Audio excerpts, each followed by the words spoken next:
Croeso Bold, my friends. I hope this finds you well. So this week we celebrated the Feast of St. Matthew. And I know that was on Thursday, but I thought we could talk about that today because it's such a compelling story. So let's begin. And don't worry, I'll put the reading, as always, in the video somewhere. So Matthew, there's a few ways of looking at Matthew. The first way is this: he's an educated Jewish man who was good with numbers. Great stuff. Yeah, okay, no problem. There's also another way of looking at Matthew. He's a traitor to his people. He's helping the Romans exploit the Jews while he's enjoying Roman protection. He probably lives in the nice area of the city, the area that's Roman controlled, so there's probably very little crime. Regular patrols, Roman heavies protecting their investments. You see, my friends, tax collectors back then, they could set the bar wherever they wanted. So if the Romans are saying they want 10 from every person, an individual tax collector could say, oh, the rate's 50. They're getting a 40 extra, and that's going straight in the back pocket. That's why tax collectors were so hated at this point, because so many of them were corrupt. So many of them would say, oh yeah, so the rate is 30, 40, and you'd only be paying 5 to the Romans. And what happens if you said to these tax collectors, listen, I ain't got that kind of money. You're having a laugh. What happens? They send around the heavies. They have access to Roman muscle. And so you paid, or else. But let's flip that coin. Let's look at this another way. There's another way of looking at Matthew. Matthew knows that in Roman-controlled areas where the empire is strong, when the empire says, do something, you did it. The empire said, Matthew, you're going to sit in a booth and collect taxes. That's exactly what you do, because otherwise the Roman army would come along and relieve you of your need for oxygen. So Matthew had little choice but to get in that booth. And so Matthew the tax collector is born.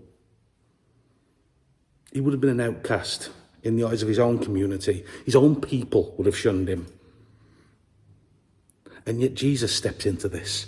Jesus steps into this and he calls Matthew his friend. And one thing I absolutely love, I love seeing how the disciples come to Jesus. I love seeing, it's almost like a superhero origin story, isn't it? It's brilliant because we get that snapshot of who they were just before they meet Jesus.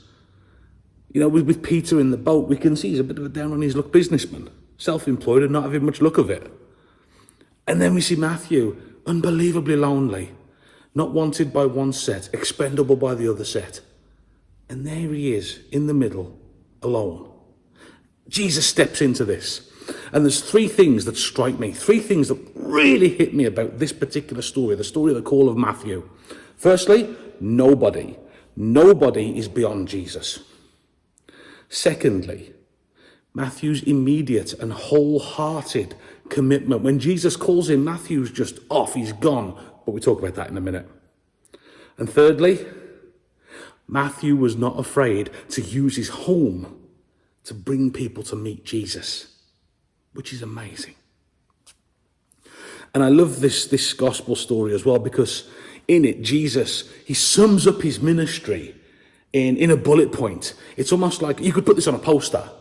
You know, this is a manifesto that you can actually believe, unlike earthly politicians.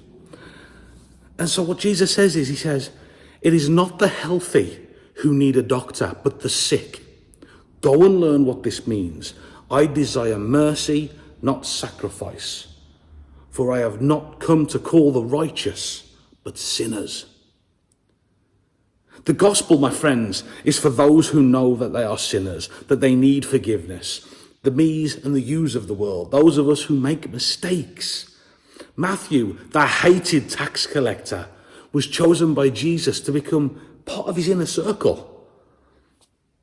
And Matthew's immediate and full commitment has always absolutely astounded me. There's no notice period. Jesus doesn't say, Matthew, come with me.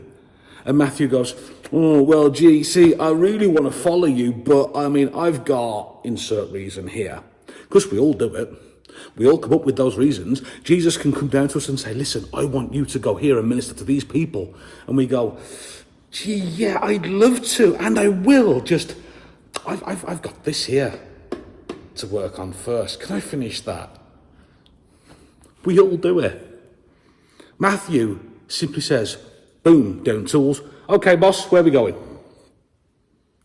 Amazing. Amazing. And following Christ is not always an easy thing. It's really not. Any one of us that have done it, we know it's hard sometimes, but it's always worth it.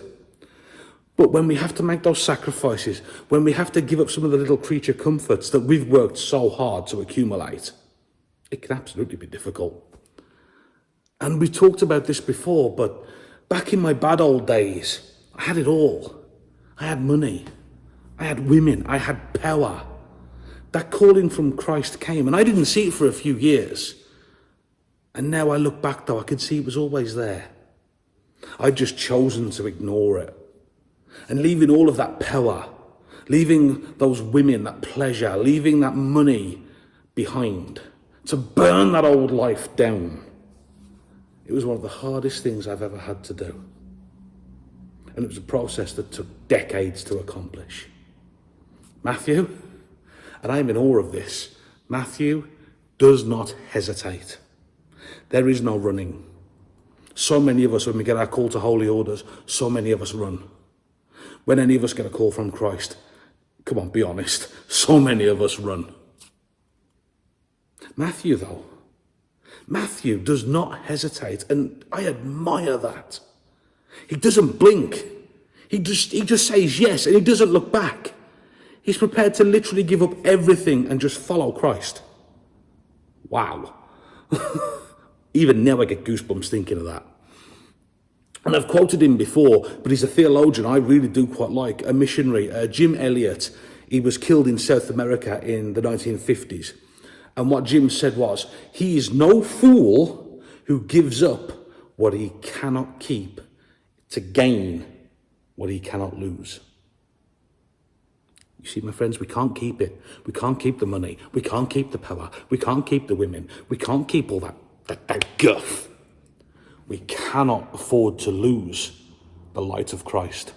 We cannot afford to lose that call that he places within us. That's pretty much what Jimmy's saying right there. But thirdly, there is a third thing that struck me from Matthew's gospel this morning, or Thursday morning.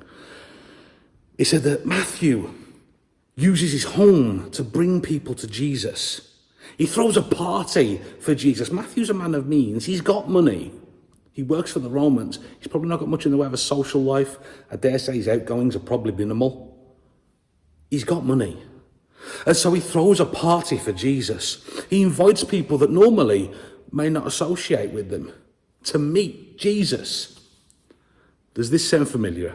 Does that sound familiar? Does opening your home sound familiar? How many of us have got a house group? How many of us have ever led an alpha course from our dining rooms? Zoom prayer meetings are still going on even today. Matthew's model is still followed by so many of us even today. That's amazing. And so Matthew's generous. He opens his house. He hosts a party for Jesus. Now, bearing in mind, Matthew's a social outcast himself. So it's not like he's got a Rolodex he can just call the great and the good and get them to come over. No, what he does is he opens his house, and the people who turn up are the people that would turn up for free food, basically. And so what happens is other tax collectors come, because nobody wants to hang out with a tax collector. So what do? They hang out together. One of them's having a party over his gaff. Excellent, free food, let's go. So other tax collectors turn up. And then you get other sinners. Now, of course, sinners is often a euphemism in Jewish circles for bad guys, for those who are unclean. So you're thinking things like bar owners, manual workers, prostitutes, the unclean. People looking for a free meal. And what do they get when they walk in? They get the free meal. Happy days. They even get some good company. I imagine Matthew was a sparkling conversationalist. But what do they get? They get to meet Jesus. How special a thing is that? Amazing, isn't it? And so finally, my friends, the call of Matthew, it tells us so much about Jesus. It tells us about his mission. It also tells us about Matthew, a man who was willing to sacrifice everything to follow Christ. And there's a saying I once heard back when I was discerning my own spiritual journey, when I was discerning this call to ministry, and I'd just taken one heck of a spiritual kicking in another church I used to be a part of. And I came home and I just lay on the bed and I just thought, oh my gosh, what am I doing? What am I doing? I'm not right for this. Victory is this: to be able at any moment to sacrifice what you are, where you are, for what you will become. Matthew does just that. He sacrifices what he is. He sacrifices the tax collector. He sacrifices that Roman puppet for who he will become: a disciple and friend of Jesus Christ. You are never too far gone, my friends. If you've made it this far into this video, please let me offer you that reassurance if you take nothing else from this. You are not too far gone. Nobody is too far gone. I am proof of that. I was a bad guy, and here I am. So remember this, my friends. Firstly, nobody is too bad for Jesus. Nobody. Whether you're a broken, down on his luck, self-employed fisherman, or whether you're a tax collector who is hated by your own people and by your employers, and all of the others, which we will of course do in time. Secondly, remember this: Matthew was willing to follow Christ at all costs. Tradition tells us that eventually Matthew would minister in Ethiopia, which is where of course he was martyred. The response to the call of Jesus was complete, it was total, and it was final. Matthew never wavered, even up until his death. And thirdly, Matthew had a missionary heart. He was willing to introduce Jesus to anybody that turned up to his house, whether they came because they knew him or if they came for free food. It didn't matter. And so, my friends, my brothers and my sisters, Matthew was a man who was all alone. Matthew was a man who was not valued by the Romans at all. He was shunned and hated by his own people. He walked alone so utterly. I cannot begin to imagine the crushing loneliness Matthew must have faced every single day. Only now are we working out just what a killer loneliness actually is. Matthew, a young Jewish man, he walked with that every single day. I can't begin to imagine how hard that must have been for him. And into this desolation, into this loneliness, into this isolation, there steps Jesus. And Jesus simply calls him. He simply says, Matthew, come with me. Matthew shows us how we turn that talent, that insightfulness, that intelligence to Jesus's ministry. How he turned it all to Christ and handed it over. And in turn, Christ magnified it, as he will do with all of us. Matthew opened his home to others. He fed them. He showed them hospitality, even if he didn't know them. And I imagine there's a few there he probably didn't. He showed such a heart for mission. And into this moment, this man who had been hated by one side, at best expendable to the other, he showed us that if we're paying attention, if we spot it, if we're strong enough and we're brave enough, when Jesus stands outside of our booth, whatever that looks like, and says, come with me, amazing things will happen if we're just brave enough to follow him. God bless you, my friends, and take care.